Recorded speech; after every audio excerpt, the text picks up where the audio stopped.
Welcome in to the Hot Read Podcast live here on Tuesday, February the 18th. I am your host, JT Ruhnke, writer and reporter here at 440 Sports Podcast Network. You can follow me on Twitter at JT_Ruhnke. And once again, in his wonderful looking Memphis, I think it's a Memphis Grizzlies hat, right? It is. It's more than just the lines on your hat. I think it says MEM. This is my co-host, Stoney Keeley, editor-in-chief of Sobros Network and co-writer over at Stacking the Inbox. Stoney, how are you doing on this Tuesday afternoon? Man, I'm doing pretty well. I'm doing a lot better than I was last week. I think I was pretty frazzled on both of last week's shows, but we're through Hell Week, at least for now, and I'm feeling pretty good. I'm trying to get a lot of my notes organized right now because I've got like 100 different prospects that I'm almost finished with that I need like 1 to 2 more games on. And I'm trying to get those guys wrapped up before I start taking on more, even though I keep getting tempted to watch another prospect. I got to finish what I got. Yeah, I love it. And you bring up a great point. It's time to bring out the notes. It's time to really get into the nitty gritty because we are less than a week away from the NFL Combine week. I am so excited to say that we, at least myself, will be back at in Indianapolis this year once again, third time around the sun in the wonderful Indianapolis, Indiana for the NFL Combine, which is a great time to say that we will have shows coming at you every single day from me, Braden Gall with a football show. Stoney, of course, you'll be around some. I even though you won't be going, you will be here with us on this show for that week, going over everything that we see and hear from this. This is the first time. This is the first time I'm telling you this, but you will be there in some form or capacity. Well, just let me know. Yes, exactly. Let me know where you need me and when I need to be there. Lovely. Love working it out live on air. Also a great time to tell you all that we are sponsored by ML Rose Craft Beer and Burgers and Sinkers Beverages located in East Nashville. Thank you to both of those wonderful sponsors and restaurants and establishments. We thank you very much for keeping the lights on here so that we can bring this product to all of you every single week free of charge. And just a reminder, if you want to jump into the comment section, if you are on Twitter or Facebook and want to get off your biggest and hottest NFL draft takes before the NFL Combine, like Eddie and Kenneth here are already saying, I appreciate Stoney repping Memphis area where he is. Do us a favor and head on over to the 440 Sports YouTube channel where you can join the conversation. All right, Stoney. Let's dive into, we'll get into some of the hot takes, but before we do that, Cam Ward had a thing or two to say earlier today from an article that Adam Schefter and a bunch of ESPN personnel kind of pushed out this morning, in which Cam Ward gave his own thoughts on the first overall pick. And, everything we've known about Cam Ward, his mentality, his leadership style, all of those things, coming to light here with his thoughts on the 101, in which he said earlier today, okay, you're either going to draft me or you're not. That's very linear. That is what is going to happen. Ward said Monday night before receiving the Davey O'Brien Award as the nation's top college quarterback. They're just now giving that out? I guess so. Which Dang. It seems like it's been a while. Davey O'Brien. Yeah. If you don't draft me, that's your fault. You've got to remember you're the same team that's got to play me for the rest of my career, and I'll remember that. Certainly some strong words from someone who has been talked about as the top overall prospect in this draft. Now, I will say, Stoney, it's very athlete-like to say something like that. I don't know how much stock truly I take in that. It's more of a mentality thing to me. It kind of shows you a little glimpse into the world of Cam Ward, and we have a clip from Cam Ward's favorite wide receiver in his last year at Miami, Xavier Restrepo here, which we'll play in a second. But Stoney, to me, that doesn't move the needle on Cam Ward for who he is to me. This is something we've already known, and ultimately, we've seen this time and time again. Guys like Amon-Ra St. Brown who use this as motivation, and it works out really well for them. And then you see it sometimes with guys like Josh Rosen who say, I'm going to be better than the 9 players taken ahead of me. And he doesn't even survive more than 2 years in the NFL as a starter. No. Like it is a fine line to kind of walk across here and to travel on when saying these things. But I will say that it does bring up the question, to me at least, that how much maybe regret is there to have with the Titans passing on a quarterback at 101. I think that's still very much up in the air when thinking about how the Titans are going to attack the first overall pick. But your thoughts on Cam Ward's mentality here, and is there any regret to be had with having the first overall pick and maybe passing on a guy like Cam Ward or a quarterback position at all? Yeah, so before I answer that question, I can't let the opportunity to mention Josh Rosen's career highlight was definitely the dorm room hot tub photos. Yes. Can't let that opportunity pass us no, by. no hot tubs. No, I don't think, No, at least I've seen Cam Ward have a hot tub yet. That's for no. sure. I think what Cam Ward said was probably perfectly ordinary for an athlete at his level of competition. I will say it does kind of sound a little hateful, though. It's not just like you're going to regret it. It's like, I'm going to actively make you pay for it. It's like, that's a little vindictive, man. I get the confidence, but we don't have to carry revenge in our hearts. Typically that slows us down sometimes. So maybe my advice to Cam Ward would be to open your heart a little bit more. But is there any regret to be had if the Titans pass on one of these guys? I think the Titans are in such a bad state with their roster. I think, man, it would be really hard to screw this spot up, in my opinion, because I think no matter where you go, you're checking a box because there's just that many needs on this roster. But I think when it comes to the quarterbacks, I think I prefer the higher floor to the higher ceiling. And because of that, Shedeur Sanders would be my pick for quarterback. If you are talking about looking up 5 years from now and regretting the decision to pass on Cam Ward, you're assuming that he hit the full potential and hit his ceiling. And I think there's just so many factors that go into that it's hard to bank on it. I don't see him as a proven commodity that, if you put a gun to my head 5 years from now, I'm saying, I don't know what Cam Ward is. And I think that regret is typically reserved for people that you do know that about. You do know their floor is a lot higher than Cam Ward's floor is. So, it's bold. I get it. I would expect an athlete in his position to feel and say the same exact thing, but I think the Titans would be okay if they went with Abdul Carter or Travis Hunter too. I don't think there's going to be a whole lot of self-reflection after that. Yeah, I don't think there is room to do that when you're this administration. And Kenneth, with his hot take saying that if Brian Callahan, it's a sad Brian Callahan take, if the Titans trade down, he will be fired before 2026, no matter which free agency veteran / bridge quarterback they get. I think that's, either way, while I don't necessarily agree, and I think that is a hot take. Certainly, that is a hot take, yeah. Certainly trading back in this draft to get more picks for the future is maybe Brian Callahan's, it shouldn't be a deterrent, I should say, for Brian Callahan and this regime to trade back, meaning that they might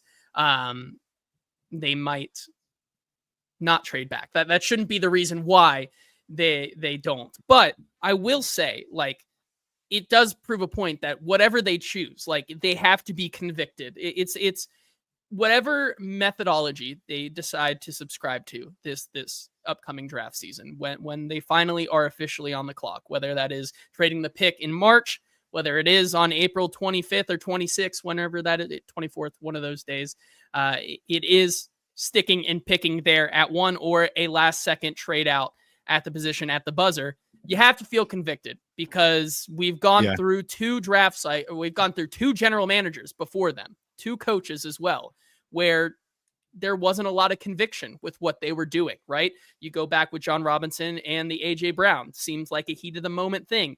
You talk about what truly went down with the Will Levis pick and trading up there. You talk about, the talk that the room was sort of split on a Peter Skoronski versus maybe taking a Zay Flowers type of player, right? It's never been more important for the group to be on the same page. And so I think that's what, if you're taking Cam Ward or you're taking a Shedeur Sanders, you have to be convicted in taking your guy there. But I think character definitely is something else that needs to be taken into account with these quarterbacks. There's been a lot of talk about Shedeur Sanders and his music video and rap career. Those have been interesting things to follow, and how much does that really play into it? But by and large, Cam Ward's character, even though we haven't heard much from the Titans or many NFL teams in talking to him, because I don't think a lot of teams have really had the opportunity to yet, right? Not present at any of these all-star games, but I'm sure that's what's going to happen next week when everyone is there, and we'll see if Cam Ward throws and things like that. We'll get into that, but we've been able to talk to some of Cam Ward's teammates, and the way they talk about Cam Ward kind of is in line with his thoughts on the first overall. He's a very energetic, very competitive type of guy who is all in, all out, like all hands in, all hands out. Like, he does everything to the fullest. And so here's what Xavier Restrepo, his wide receiver, had to say about Cam Ward and the potential first overall pick back at the Senior Bowl when we had the opportunity to talk to him. I mean, I think if Cam doesn't get picked first overall, I don't know what to say. The guy's a complete ball on the field, but let alone that, he treats his profession the best I've ever seen. Again, me and him are in the building 5 o'clock every single morning before the janitors get there. Super respectful guy, super down to earth, humble guy, has great spirit as a man of faith, and just as consistent as it gets. Thank you. I mean, high praise from his wide receiver here for sure. And I also like to point out on that clip, I think that was from the day that Xavier Restrepo just got bodied on one rep, and someone I think commented, why does Xavier Restrepo look like he's a squirrel with a mouthful of nuts? Because his mouth is just so bruised and swollen. Yeah. But here's my hot take, right? He's the first guy in, he's the last guy out, he's the hardest worker, he's super competitive. Where have we heard these things before, though? Where have he's in it before anyone else at 5 a.m. working? Where else have we heard this, Stoney? Man, around the Tennessee Titans in the last year and a half in terms of his work ethic. I feel like, man, these guys have just committed these cliches to memory at this point. It's just we've got to check all these boxes and just recycle and regurgitate these to the media when they ask us.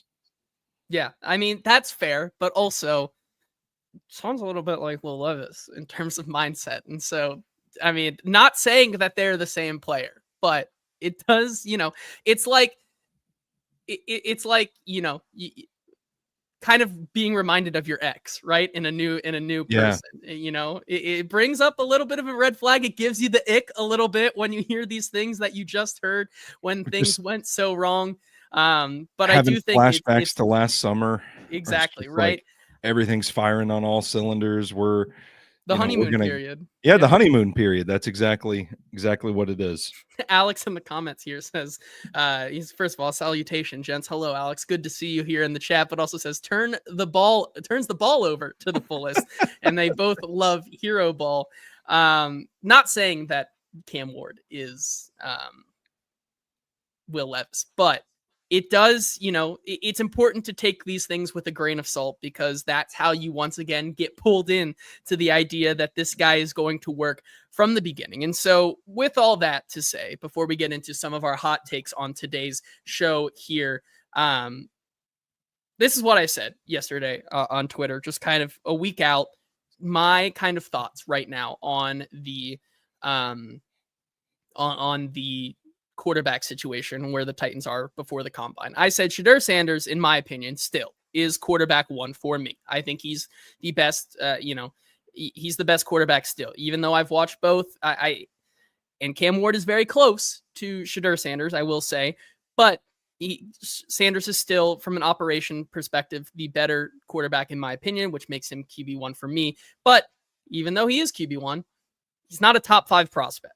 From a fit perspective, Sanders makes the most sense for the Titans and possesses enough arm strength to make every NFL throw needed of him in a Callahan-style offense see a guy like Bo Nix. Like, it can work. Arm strength is not the end-all, be-all. That being said, Tennessee would still need to be really convicted on Sanders or another quarterback, in my opinion, to take them at the 101. Cam Ward still, I believe, can silence the doubters, me in parentheses, with a stellar combine. Sure, Ward may have the better tools to succeed at the NFL level than a guy like Sanders, but the processing matters to me a lot more after what we saw last year. A stellar showing at the combine that displays who Ward is between the ears, along with the buzz from interviews, could shift the tide, whether it's ending up being fact or buzz to get teams to bite on the 101 is to be determined. And I think the biggest thing we will talk about post-combine, but that's where I currently land on these quarterbacks. And I know people will disagree with me because, Ward is the flashier player, and I'm not discrediting that, but I think it's, for me, that's where my head is at right now with these guys. Yeah, I'm with you. I think the interview process, as these start ramping up, you're talking about the interviews at the combine, the pro days are going to start coming up, 30 visits, all that sort of stuff. The interviews to me are crucial for both of these quarterbacks. I'm with you. I think Sanders is definitely a better fit for what the Titans, theoretically what they want to do with Brian Callahan. If they're just going to run back the Titans offense from 2024, I think Sanders is the better fit for that. I think if they go with Ward, maybe they're banking on the potential, banking on him hitting the ceiling. And then I think you have to tweak a few things. You might want to add a few packages in there that better suit Ward's skill set. But I think for me, why the interviews are so important. For one, with Cam Ward, like I want to get in there and start talking about some of these reckless throws that he makes, the throws into coverage. Some of them are like miracle balls that are caught for touchdowns. I'm not denying that, he has these miracle plays on tape. Like, he can be Superman. But I think for me, I want to figure out and really drill down why he has a tendency, a willingness to throw off platform, off his back foot, across his body, into double coverage. Doesn't matter. Like, where does that come from? Get a sense of that from the guy. With Sanders, I kind of want to understand more about his feel for the game. There's a lot of sacks that he takes that you think, like, man, if you had just gotten rid of the ball a little bit sooner, thrown it away, learning to live to fight another down, that sort of thing. Drill down where that comes from in him. Like, is it a true lack of pocket awareness, or is it just, frustration, holding on to the ball a little too long because you're constantly fighting for your life behind that offensive line? Those sorts of things to kind of figure out who these guys are in between the years. I think that's the most important part of this process for these guys. I also, man, it sounds like we don't really know if they're actually going to throw at the combine or not. I hope they do. I would love to see. I kind of feel like Shedeur could overperform in that scenario with, not having to worry about a pass rush right in his face, that sort of thing. But it sounds like we might have to wait until the pro days to see them throw. Yeah, I agree there. Ty Worth in the comments says, Miami's O-line coach raved about Ward also, mentioned wanting to know the protections and said he was always wanting to know who they weren't blocking. Stuff like that matters. Called him an alpha. I'm not knocking that. Like, Cam Ward is, when talking about leadership styles. I think he checks a lot of boxes that could be attractive to a team like the Tennessee Titans, but that is going to be something that I think is one of the most interesting questions we will ask when we get to talk to Mike Bergonzi and Brian Callahan next week at the NFL Combine. What are the main things when going into these meetings that you're looking for with these quarterbacks? Not just Cam, not just the Shadur, but when you're going into the meeting rooms with all these quarterbacks, what is the biggest thing you want to find out about them? What kind of get into maybe some more of the psychology of how the Tennessee Titans in this front office are ticking. That's going to be one of the things I think I'm very excited to talk to them about and see more of that unfold next week when, once again, as a reminder, we are there at least I am there. You're going to be virtually in spirit will be there at the NFL Combine next week, talking to players, talking to coaches, getting the latest buzz and rumors there as well. Can't wait to do that. But that's enough Ward versus Sanders talk, I think, for right now. I'm sure we're going to get into it with some of our hot takes. But before we do that, have to give a big shout out to our amazing title sponsor, ML Rose Craft Beers and Burgers, with 7 wonderful locations here in the Nashville area: Capitol View, Franklin, Gallatin, Melrose 8th Avenue, Mount Juliet, Sylvan Park, and coming soon, another location in East Nashville near Inglewoods. It's so easy to see why ML Rose is the place to be for all of your sports watching and eating needs. They have an incredible beer list, over 25 beers on tap. You're sure to find something that you will absolutely enjoy, along with their menu. Their starters are absolutely unbeatable, Stoney. From the Nashville hot cheese curds to the fried pickles and peppers, the loaded waffle fries, the pretzel bites, and everything in between just make it such a wonderful experience. And then how can you forget the rest of their menu, including their craft burgers? This burger of the month, this month in February, the El Jefe burger. I've had it. It's delicious. I'm craving it once again. Just thinking about it, I can't wait to get out there and have it again. And you should too. Remember, 7 wonderful locations here in the Nashville area. Thank you to ML Rose for sponsoring the show. Stoney, let's get to some of these questions here in the comments, because we appreciate you guys. The chat is popping today. We appreciate you guys being here with us on a Tuesday. If you want to join the conversation, if you're on Twitter or Facebook, head on over to the 440 Sports YouTube channel.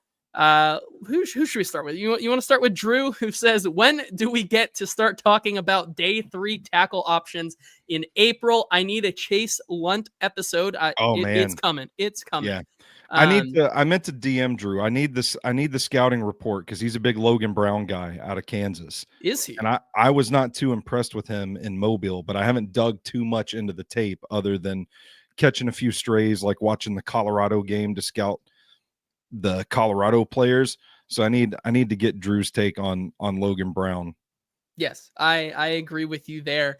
And why are we considered? Let's go ahead and have the day 3 tackle conversation now. Why has Emory Jones fallen to day 3 consideration? What's going on there? These are questions we need to ask. We need to start putting together an agenda for day 3 right tackle episode. Okay. Yeah. I mean, we will put it on the docket. I'm sure we'll talk about a lot of day 3 options next week. For me, Emory Jones, I think his hit came from the Senior Bowl. I did not think he had a great week, especially in maybe in one-on-ones. He looked good. I think now you were there for the game. Did he have a better showing in the actual game? Because on day 2 and 3 of practice, guys like Shamar Stewart, who were getting their own, like they were getting after him, really good battles, but ultimately Emory Jones was on the losing side of a lot of those battles. I don't know. I think that tells you a lot when you go back and watch some of what LSU did this past season. There's a reason why, all 3 of those guys at the Senior Bowl kind of struggled a little bit, and it was a little interesting to me. If he's a day 3 tackle, does that make him a day 2 guard if they kick him inside? Yes, maybe. I have no idea. I'm an Emory Jones fan. I like him. Yes. I like the hand fighting. I like the strength, the power. Excuse me. I think he struggles with speed at the edge, and ultimately, I think that's the thing that I don't know that he's going to be able to overcome. The first tape I watched of him was Ole Miss, and it was great, like solid hand fighting. It was like a boxing match, and I was so impressed. And then I watched it was either the Alabama game or the Texas A&M game, and in the fourth quarter, it looked like he was struggling to keep up with everybody. And I was like, oh man, maybe there's some conditioning concerns here. And you see him struggling with speed at the edge, and you put 2 and 2 together, and it's like, yeah, I don't think this is going to be a first round guy after all. We spent way too much time talking about day 3 right tackles already. Okay, well, we're gonna do some more here. The bit hasn't, because Drew, Iron City Film on Twitter, is giving us a live in podcast scouting report here, as he says, Logan Brown, bad showing in Mobile, which I would agree with as well.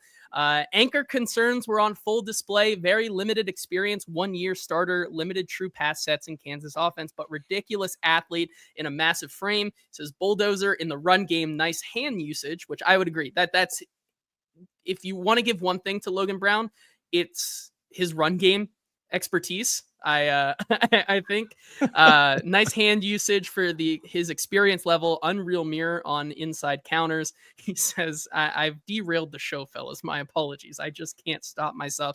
Neither can we, because that's what we're here for. And I love Miles Frazier too, just to put a bow on that conversation. I'm a big Miles Frazier guy. The biggest knock here for for a guy like Logan Brown is, right, he was a 5-star coming out. Obviously, the athlete and frame questions are they're not in question, I should say. Those are things that we know. However, if you are a 5-star, yet you only have 1 year as a starter, that to me shows signs of concern, in my opinion. Right? If you came out as a 5-star and then end up only starting for a full season in your last year, that for me is the big red flag, I would think. And we can get into some of these other topics, but before we do that, a couple other questions here. Kenneth had a great one here in the comments as I try to find my mouse. I have no idea why it's not showing up on my computer, but he says, which I also agree with here. He says, this feels so unfair. I feel like I have to praise Cam Ward. To praise Cam Ward, I have to knock Sanders, and I don't want to do that, especially the sacks. I don't understand why this has become such a divisive topic for a lot of people. It has, though, man. And it's really interesting from anyone I talk to, whether it is on our show, on other shows of the 440 Sports Network, on radio, like you either are Shadur Sanders or you're Cam Ward. I know you put out the GIF yesterday of it was Jon Snow at the Battle of the Bastards, saying, I like Shadur Sanders, and that all that took, that was it. And then everybody was up in arms. Like, that to me is insane. I think we're getting to the point where we're going to have a Nashville media Captain America Civil War moment where we're all at the airport and the Cam Ward truthers and the Shadur Sanders truthers are all there. And I don't know who really is going to be Zemo, but somebody is going to be pulling the strings on both sides. And I don't know who it is yet. There's a couple of contenders. 100% Zach Lyons. Zach Lyons is Zemo in the middle, and he's going to pull the strings as we get closer and closer to draft night. And that's going to be really interesting. I gotta find this tweet really quick because it's so incredibly stupid. Yeah, that tweet that just says, I like Shadur Sanders, 110,000 impressions at this point, 75 comments, 152 retweets, 1.4K likes, 31 bookmarks. So people are ready for the receipts years down the line. It's crazy. What a neutral, palatable thing to say. Just easy. I like Shadur Sanders. And it just fired people up for some reason. Yeah, no, I agree. Ty Worth saying the Ward Sanders thing is weird. It's okay to like both. I think both are good. Like I said, and we'll get to this here in a second, which maybe I can get my hot take off. I like Cam Ward and I like Shadur Sanders. Now, if I gave you my top 10 big board today, my top 10 best players, are they on that? No, but I like them both, I think that's, they're not in mine either. I mean, yeah, so maybe it's not that hot, but to me, that's the biggest thing, right? The 101 is such a polarizing pick, right? You can have any person. And like I said, you have to be convicted in that pick. Like the guy you're taking, you can pick any of the 450 available players, right? Yeah. You better, like, before anyone else gets to, you better be convicted. And I think that's where a lot of it stems from. Like, they want to be so right. They want the Titans to pick the guy that they think is the future of this team, whether it be Cam Ward, whether it be Shadur Sanders, whether it be Abdul Carter, Travis Hunter, trade back. Like, they want to be right about this team's direction because you get to kick this thing off. And I think that's where a lot of it stems for me as well. Eddie saying trade down truthers are Zemo in this situation. I like that. Ty Worth coming in with the offensive line talk here, saying Jalen Rivers probably more likely to fit at guard in the pros, but massive frame with long arms, good starting experience at tackle and guard. Injury history might make him a day 3 by default. Yeah, but he's got some good tape at tackle. Yes. I think he's an interesting, he looked good at the Senior Bowl too. Yeah, guard tackle prospect. Like, I think you could play him at either spot in a pinch if you needed him. I think what we're getting at here, Stoney, is that one of our biggest shows of the year might be the tackle palooza here. Like, we might have to go 3 hours on tackles if this is how interested people are on day 3 prospects. I don't think I'm exaggerating. I don't have my notes handy, but I think I'm already at 20. I think I'm already at 25, 26 offensive linemen that I've watched and rated. Good Lord. That's crazy. That's so we could do 3 hours content. That's what I'm hearing. Okay. I love it. Let's get to some of these other comments, because you guys have just been lighting it up here. Coach saying combine meetings and 30 visits are the most important moments in Titans history. That certainly is interesting. You know, I think that's an interesting one to go look back at. But through the years, John Robinson crying at the combine, Rand Carthon moments. Like, the combine has always been one of the most interesting parts of the Titans lore in their history. Richard saying, I'll take the quarterback that is accurate and on time over cannon arms all day. We might have a discussion about arm strength with a couple people who are more kind of in their opinion, like very stubborn in their opinion than others.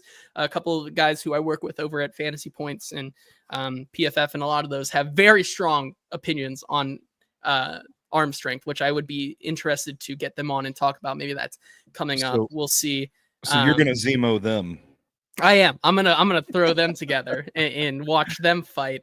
Awaken to the eternal.com. Good to see you. Says, which 2-for-1 will suffice for Cam Ward if we trade back? Cam Ward or Abdul Carter defensive end, and then say a Will Howard quarterback? Listen, I mean, maybe another hot take is that you don't have to take a quarterback in this draft if you don't want to. There's a reason why it's not a great quarterback draft. Like, just because it's a need doesn't mean that they should, right? And I would agree. I would be happy with, how about I guess this is a 3-for-1. How about Abdul Carter, Derek Carr, and then a Seth Hennigan without having to give up a draft pick?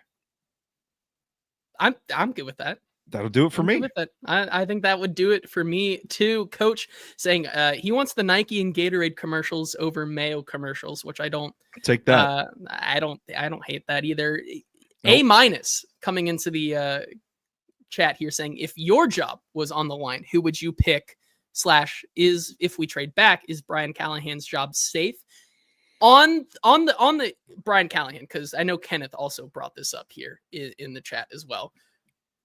It depends on how far back you trade, right? Because if you traded out of like top 10, like let's say someone really is in love with Cam Ward, like a Cowboys, right? Or something like that. Like if someone was really in love with Cam Ward or Shadur Sanders and you traded out of the top 10, there's literally no explanation for firing Brian Callahan. Then that is we are sucking and moving on, but still believing in this guy until we get the right roster in hand, right? Like it's like a Kevin Stefanski type move. Like through the bad times, through good and through bad, like we are married to this guy being Brian Callahan.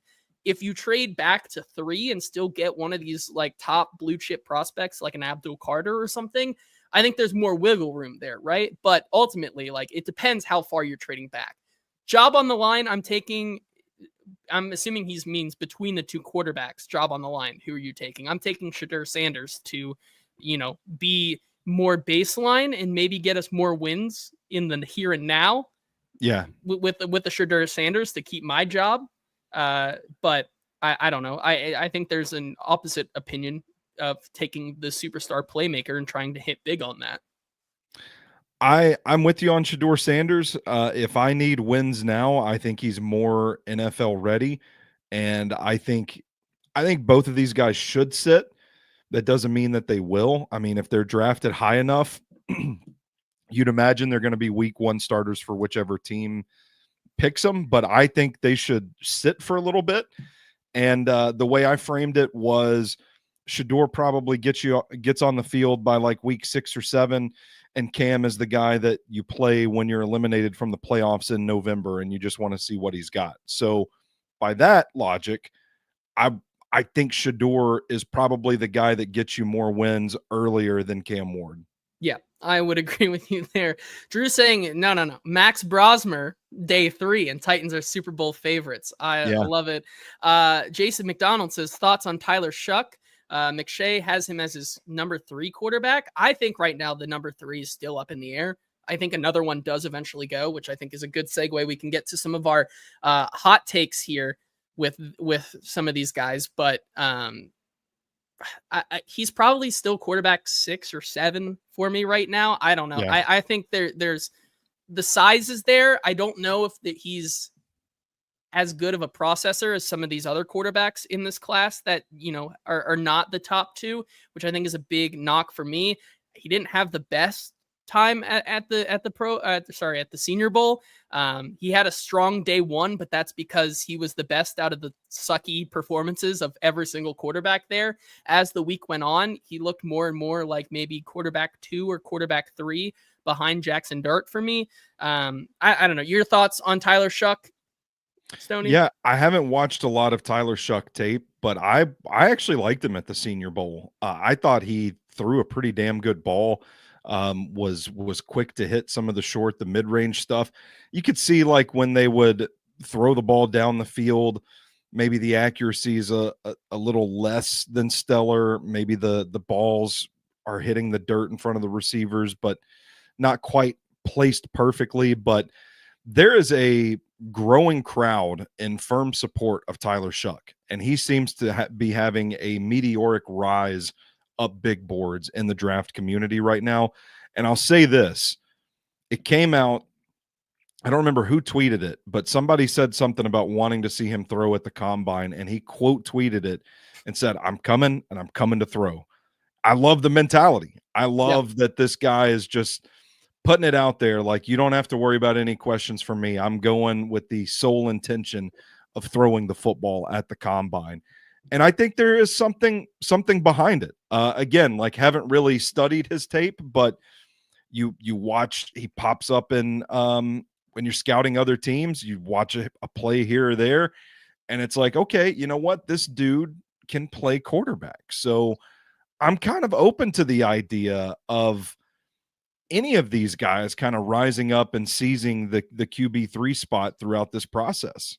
Yeah, and I have a take for who quarterback 3 may be at the end, but that's a good segue into our some hot takes that I want to get off my chest before the combine, Stoney, that you maybe have a few that you want to get off your chest, and we're going to do a little bit of a hot read heat index. We're going to grade each other's hot takes here on how hot they are, whether they're scolding, hot, lukewarm, freezing cold, things like that.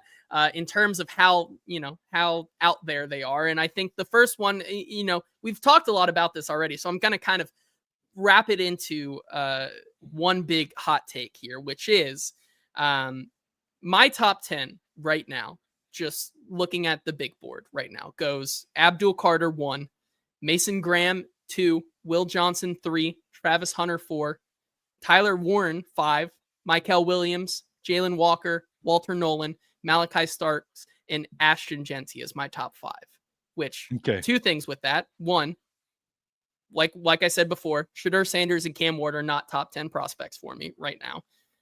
regardless of positional value in a vacuum. These are the top 10 prospects for me. And two, there's only 2 offensive players in that top 10 for me right now, which I think is to say that this draft will be the inverse of last year. Yeah. Quarterbacks aside, this is going to be, for me, outside of the quarterbacks, and then whether Travis Hunter truly is a wide receiver to you, in your opinion, there's a really good chance I don't think we see an offensive player, whether it be an offensive lineman, offensive or like tackle, wide receiver, taken until maybe the 12th pick. Like I think that is spicy. I think, like, depending on where you think Tyler Warren should fall, like as Coach Wills here says, Tyler Warren, anything after 8, like there's a real chance. I don't think that I don't think a offensive player cracks even the top 10 here outside of the quarterbacks. Man, I think Tyler Warren is that guy. And Yeah. I think if you look at the overall quality of the draft, maybe I think Ashton Genty is a top 10 player in this draft class, but he plays a position that is a little devalued. I don't think I think we saw a bit of a running back resurgence this season in the NFL, but I think it's still not something you typically want to address with a top 10 Yeah. pick. And B, it's also a loaded running back class. Yep. So, like, you don't have to get the Ashton Genty if you want to wait and get Amari Hampton in the second. Yeah. Or, like a number of guys. Ollie Gordon in the third, maybe. So when you look at like the best non-quarterback offensive players in this draft being a running back and a tight end, I don't know, maybe your take is not so spicy, but man, I don't see any I don't see how at least one of these guys, these quarterbacks, are not a top 10 pick, given how many quarterback needy teams there are in the top 10. Yeah. And the lack of depth in the quarterback class makes me think, like, if you want one of these guys, you better get him. And if you're going to get him, it's probably going to cost one of those top 10 picks. Yeah, I think that's definitely fair. And Drew here in the comments says if Josh Simmons leaves Indy with clean medicals, he could potentially take that that number 1 spot and be a top 5 to 7 guy, which I don't necessarily disagree with here. But like on top of that, we've talked about, maybe this leads into my next hot take here, where this wide receiver class doesn't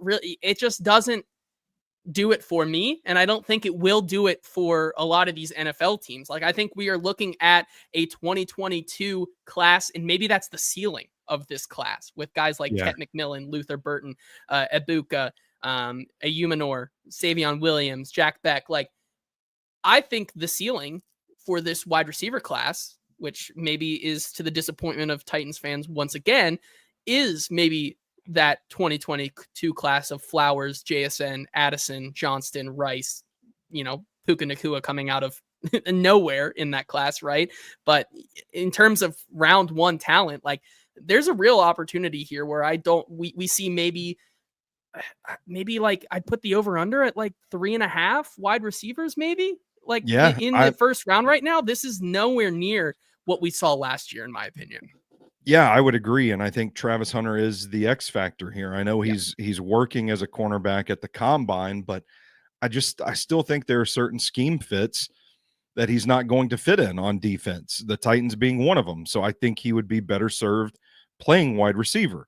That said, if he does play wide receiver, I think he's probably the best wide receiver in this draft class. And I don't know what that says about the overall state of the wide receiver class in general. I'm a big Luther Burden III fan. Now it's character concern season, so now we're starting to hear that dreaded term, and a lot of guys are starting to mock Luther Burden III at the end of the first round for these vague, dreaded character concerns that I still haven't been able to unearth why. I think Burden's my guy after Travis Hunter, and then this was one of my hot takes that I wrote down. I don't think T-Mac's going to go until the 20s. I just don't see him being a top 10 pick. Like, the tape is just not, I don't think he's the wide receiver everybody thinks he is. Like, sure, he's got a an insane catch radius, long arms, strong hands that he can catch anything within a mile of him, but the guy can't really separate. A lot of his production came from the New Mexico game where he was just like wide open on a lot of these plays. And I don't know, man. Like, I'm curious to see how he performs at the combine because I just don't think the speed is there to consistently separate. I'm kind of like chewing it over right now.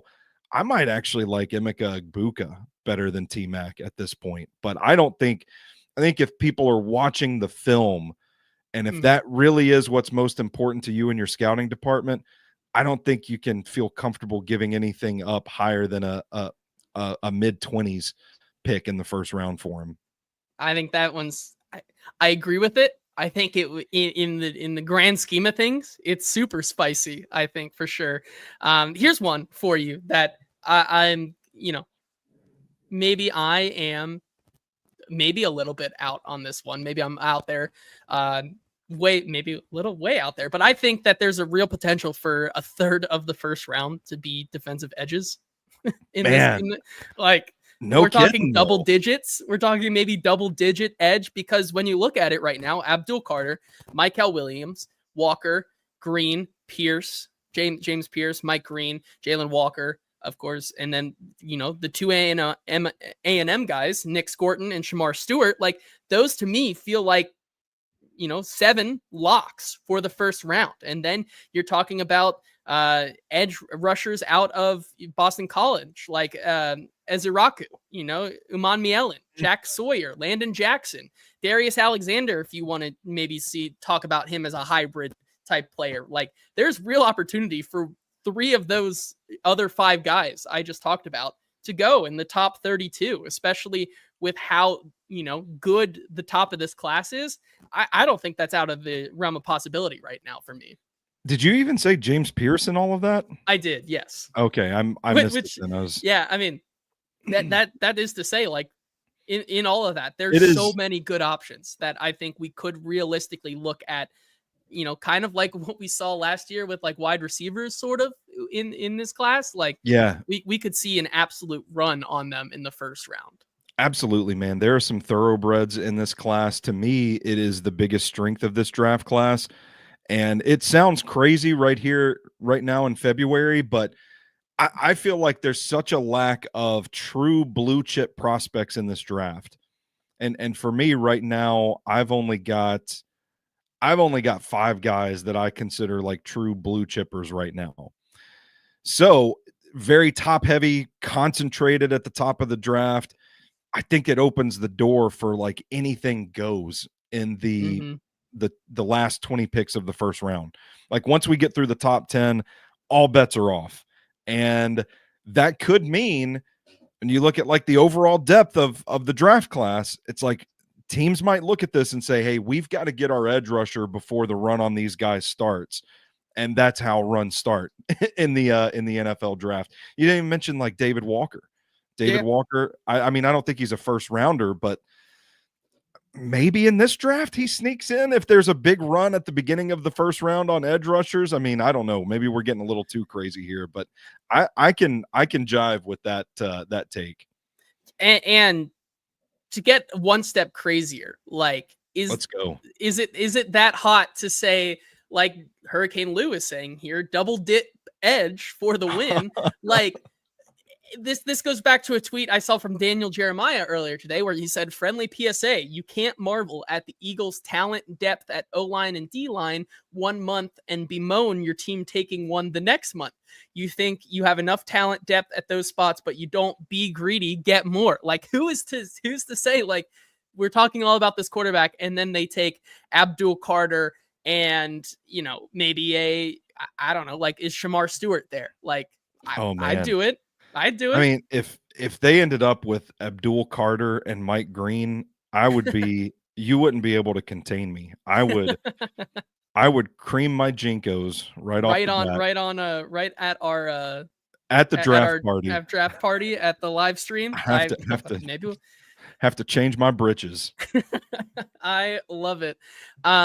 Yeah, I mean, it is a class to do that. Now, will Mike Green be available there in in the at 35? I think that is highly unlikely, depending At on this now. point. Yeah, you're right. Obviously, character concerns and whatnot. That is always something that could happen. But yeah, Joey Turner saying double dipping edges equals no pants season. Do not take that out of context. I don't want to hear myself say that again. But all right, Stoney. My final hot take here, and then if you have any more, we can do that, answer some comments, and then get out of here on a Tuesday. Yeah, we're up against it. That's my bad. We talked about day 3 right tackles too long. Uh, That's Drew's fault. Thanks, Drew. The second best fit in this quarterback class in terms of scheme and what Brian Callahan wants to do, for me, is Kyle McCord. Oh, And no. Oh, and no. and if you wanted to, I would be okay with a day 2 flyer on Kyle. Maybe not at 35, but if you traded back, got some more capital, and wanted to take him mid to late day 3, I think that is the second best option for Callahan's scheme. Okay. I'm trying to process that. I can't get anywhere with Kyle McCord. That's my problem with him. I keep watching games and I see the things that people are talking about.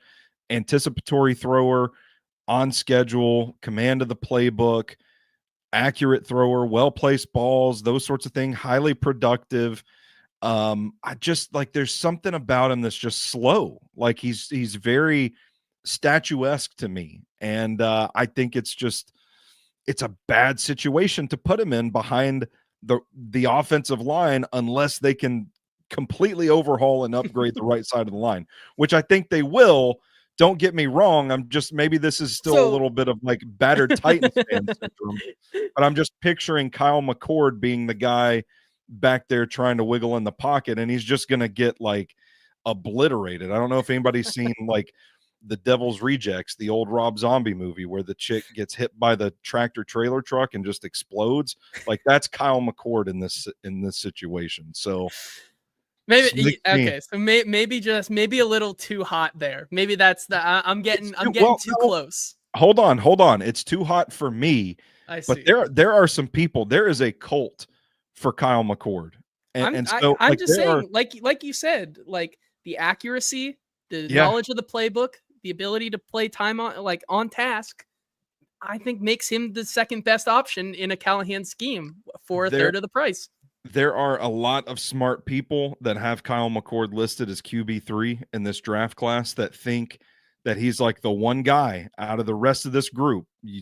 Sanders and Ward aside, Kyle McCord's going to be the dude in the NFL. So, this could just be something that I'm on the wrong side of when we're looking back in a couple of years from now. It happens to the best of us. He may be the ugly duckling in this situation, and we'll have to see. Yeah. I can't wait. Stoney, do you have any other hot takes to get off your chest before the NFL Combine preview show and much more later on this week as we get into the nitty-gritty of it?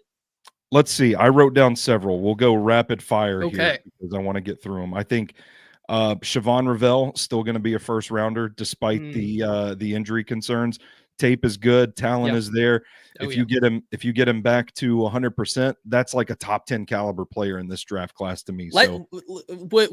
Now I know we just talked about creaming jeans, but hey, I think a Carter Revel, oh boy, and 35 would cream my jeans.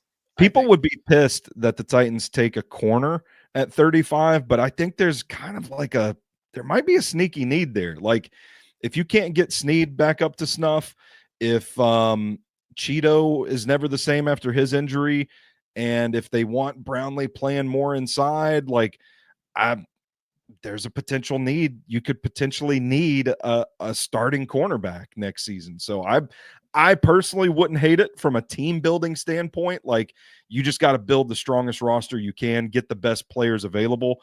If he was there at 35, I wouldn't lose my mind over it. So I'm with that. I think there could be, just based on the overall quality of the draft and the quality of the running back position. I won't be surprised if 3 running backs go in the first round. That's one. I won't be surprised if Walter Nolan is a top 10 pick come April. I've got, I think Jalen Walker will be drafted before Michael Williams. That might be kind of spicy. Kelvin Banks, second rounder. Whoa. Malachi Starks, top 10. He's fallen for some reason. I don't know why. He's sliding towards the end of the first round, and he's a really good safety. I like Malachi Starks. He's one of my 5 blue chip players in this class. Love watching him. The last one, I don't think it's very hot to say James Pierce falls out of the first round right now. There's a lot of people seem to be saying that, and apparently there's some awful character concerns out there. Again, it's character concern season. Yeah. My James Pierce take is that James Pierce might actually be an inside linebacker in the NFL. We can hash that out later, and I will give Zach credit for that one, for texting me on Friday night and saying, I don't remember which draft analyst said, like, we can't figure James Pierce out. Like, it's so weird. He has these traits, but he doesn't have like pass rush qualities. So what is it? And then it dawned on me, and I was like, oh my God, what if he's been miscast this whole time and his ceiling is actually like Fred Warner instead? And it's just blown my mind. I've been thinking about it ever since Friday night. And I don't know if anybody has put that out there into the draft verse just yet. But what if James Pierce is an inside linebacker? That's an interesting one. I love it. I rest my case. That's all I got. I think that's one that we can get into the nitty gritty on for sure. Drew says the 2023 Cheez-It pool might as well have been inside linebacker tape. My one take of a guy who falls out of the first round, Will Campbell. I don't think he deserves to be a top 10 consensus guy right now. I don't think he deserves to be in the first round. I'm with you right now, given the size concern, given the length, given just what I've seen on tape. He's strong, but his play strength isn't strong. And I think he's a guard. I think when putting him next to some of the other guards in this class, I don't even think he's the best guard. So that's going to be one that I think is very interesting here. That is pretty spicy. I think Will Campbell's got a good set of shocks on the frame. Like he's got some good like bend to him to absorb power, and he's really good with his hands. I get all that stuff, but man, you watch him at the edge and he struggles with speed. And I just think he's kind of average at a lot of things at tackle. So I'm kind of with you. I think he's overrated. I don't know that he falls out of the first round altogether. I think that is spicy. I think that might be your spiciest one. But I'm kind of with you on Will Campbell being a little overrated. Yeah, I agree. Let's get through some of these comments here real quick. Eddie saying, hottest take, Titans don't go O-line in the first 2 rounds with their current picks as is. No trades. I think that's hot. I think given the need. Joey saying, hot take, I think I'm out on Hunter. With him attending the combine as a cornerback, personally, that puts him off my board entirely unless we've traded down and he's there. If he would commit to wide receiver, then sure. And I think, as much it doesn't mean everything that he went as a cornerback. You have to declare one or the other. So, that being said, I think right now, like you said, there is schemes that may be very dependent on his type of play might translate better somewhere else. Does it translate to like what Cleveland is doing? I don't know. I think maybe he would translate better to what the Giants do than what Cleveland does right now after watching some tape. But yeah, I think it's not everything, but it is something. Like, I don't think we can just wash it off as like, no, this is just, you have to pick one, like that's what it is. So I don't know. Do you agree with that? Yeah, sure. I mean, if you're the Titans, especially, it's like, just get the best players, get the best players you have, get them in house, and then sort it all out. Wherever he ends up playing, wherever he makes your team better, that's what you go with. Yeah, I agree. 3 more questions here. Damon saying, do you see the team looking for a veteran solution at safety and free agency, or taking a shot at a rookie? And then the second one here, any chance Hooker is a cap casualty given the lack of depth there? I don't think there's any chance that I'm assuming he's talking about Amani Hooker. I don't think there's any chance right now that Amani Hooker is a cap casualty. I think he would, if anything, they would look to extend him. Maybe. I mean, he just has been the kind of anchor of that secondary for so long, and still played pretty good ball. I mean, tied his career record for interceptions in a season last year. So I don't think there's any possibility that Amani Hooker is a cap casualty. And then on the other side, do you see the team looking for a veteran solution at safety? I think you have your veteran solution already in-house with Quandre Diggs. I think we talked about this. I think re-signing him would be good, but also like we haven't talked about it, and we'll get into it as we talk like more top 10 secondary position and whatnot after the combine. It's a little bit of a deep class safety wise. Like there's some options to be had out there, and we'll get into the topic of like, it hurts to say, but like linebacker, tight end, running back, safety are all like the deepest parts of this draft. And like people aren't going to want you to draft those positions because they're not sexy, but like that's where you find the good playmakers in this draft. So I think if I had to guess right now, I would want to sign Quandre Diggs and also go draft someone in early day 3. Could not have said it better myself. This is a really good safety class to need like a developmental safety. Maybe not a plug and play guy, but guys that can come in and learn the system and develop into something, blossom nicely. And the Titans are absolutely in a spot where that's a position they have to get younger at. They have to have some sort of contingency plan, some sort of development plan for the future. And I think it's a good year to do it. Yep. And then Richard, final question here. He says, why does every team that Carr plays for lose? I know some don't place wins and losses on the quarterback, but he loses a lot. And which I think he's played the bulk of his career for the Raiders. So, and then went to the Saints, who have been not wanting to look in the mirror for, I think, more than 3 years before Derek Carr was there. Which, I think they're coming to the terms now, which could mean that he is on his way out of New Orleans, and could be. I still think that's one of the most interesting angles that could be taken this offseason. Sure. That with Kellen Moore, they want to completely blow it up and kind of go for the future. If that means we trade you Derek Carr, a second this year and a second next year for the 101 and our first, like I don't know, like I might be in on that now, because I don't think you're gonna get, like, if you want to blow it up, you can't have your cake and eat it too, right? I know we talked about Derek Carr and potential trade value there, and you want a haul for him, but like the thinking behind, we want to blow it up to go get our quarterback of the future now, but also get rid of all of our capital in doing so. Like, it's a hard sell there, which I think more realistic is like Derek Carr 2 seconds, maybe a third as well in their first for the 101. Like I might be in, like I am in, like, for that price. Yeah. I don't think I would be diametrically opposed to that. Love it. Big words being said here at the end of the podcast, which I think is it means it's time to go. This has been the Hot Read podcast. Thank you all for listening once again today. Remember to subscribe to the Broadway Sports Media and 440 Sports YouTube channels. Give us a like, give us a subscribe over there. Like and retweet the show over on Twitter. Thank you to ML Rose, our wonderful presenting sponsor, as well as Sinkers Beverages in East Nashville, 4-time Best of Nashville Liquor Store of the Year. Thank you to our sponsors. And until Friday, when we talk about previewing the NFL Combine, this has been the Hot Read podcast. We will talk to you then.